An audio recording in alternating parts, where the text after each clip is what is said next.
Welcome back. One of the things I really wanted to do a really quick review on was these DC house batteries. Now, when I first started looking into heading out to France, I was just staggered at the cost of lithium and lipo batteries, particularly in the fishing industry. And I'd read a lot of reviews, quite mixed, on the DC house batteries, but there was more positive than there were negative. And I thought that I'd dip in. And I did a bit of research, both for my battery for my Echo Sounder, which is a Raymarine Element 7, and transducer as well to go with that, and also looked at what would be the right battery for a motor to power a 65-pound thrust motor for around about a week. And I'm going to tell you what I learned and what I would recommend, and give you a quick review on these batteries. So let's cut straight to it, because I hate reviews that log on. Ultimately, I would definitely recommend these batteries, A, if you're on a budget, and B, if you are heading out to France for the first couple of times and you're not sure if it's going to be for you. What I ended up doing after a bit of research, I bought myself a 30 amp hour battery for my Echo Sounder, and I have to say, considering that this is not deemed a particularly big battery for outdoor leisure, this thing lasted. I mean, it was still very well charged even by the time I come home after a 5-day stint. And I left the Echo Sounder on, I left it plugged in overnight, even though it wasn't necessarily turned on at the screen. But this thing was absolutely perfect for the Echo Sounder, and I've no doubt that it would have easily done a couple more days. So that is definitely, I don't think you don't need anything bigger than that. Maybe a 50 amp hour if you're going for a longer period for your Echo Sounder, but that was good enough. The next one I actually bought two of these. I bought one with Bluetooth and one without. This is a 100 amp hour battery, 12.8 volt. And it's actually got a little input output. You can charge it via USB, you can charge it via the terminals. And I quite like that it had a USB just as a little multifunctional battery, really, just in case, say for example, my Ridge Monkey charger ran out for my phone, for my lights, for my Ridge Monkey lights, etc. This was really handy just for topping up. I think I actually, if I'm honest with you, I actually topped my Ridge Monkey up off of it to about half full, and then that lasted me for the rest of the trip because I was travelling with somebody else. Again, this one was on my spare motor that we took with us, because I went with another individual and they used that. We just used one boat primarily for the fishing, and then we had another boat as a spare boat for whatever else, just in case something happened to the original boat, being prepared and all. It was a great little battery. I like that it did a lot of extra stuff. It hasn't got Bluetooth, this one, so you can't check what level it's charged to still.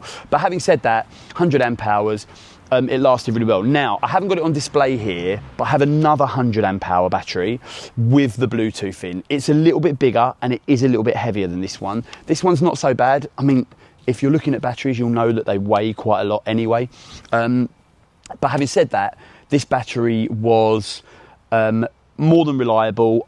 I would definitely recommend getting yourself a dry box for these. Now, I just converted a Stanley toolbox with a big open space in, and these all fitted in that just about. The big one I'll get to in a minute wasn't quite enough room, but I definitely recommend, you know, they're metal. This one's a metal casing, this one's plastic casing, this one's plastic casing. I definitely recommend getting something dry that you can store them in. Maybe you can leave the lid open slightly just so everything can breathe in there, etc. Because there's a lot of information out there about keeping them dry and the seams allowing water in and stuff like that. So keep them dry as long as you can. Having said that, the other battery with the Bluetooth 100 amp hour did run out after 2.5 days of use. However, I will caveat that and say I really used it. I did a lot of extensive use with the sonar out and back. I was fishing with 4 rods out and back. We were getting lots of bites, so I was using the boat a lot on this particular journey and adventure.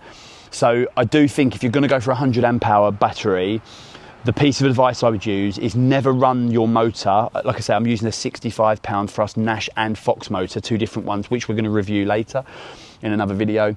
I would definitely recommend taking 2 of these, because you will need them, especially if you're doing a lot of boat work, or you plan on doing a lot of boat work, or it's a long way to get to your swim. We had to travel around about half a kilometre to get to our swim. That took a lot out of the battery, and I learned pretty quickly that you don't need to run your motor on the highest setting. Sit back, enjoy the scenery, glide out on a number 3 or a 4 on those motors. It doesn't feel particularly quick, but you know, you're there not just for the fishing, but the scenery and all that sort of stuff. So now this bad boy was 165 amp hour.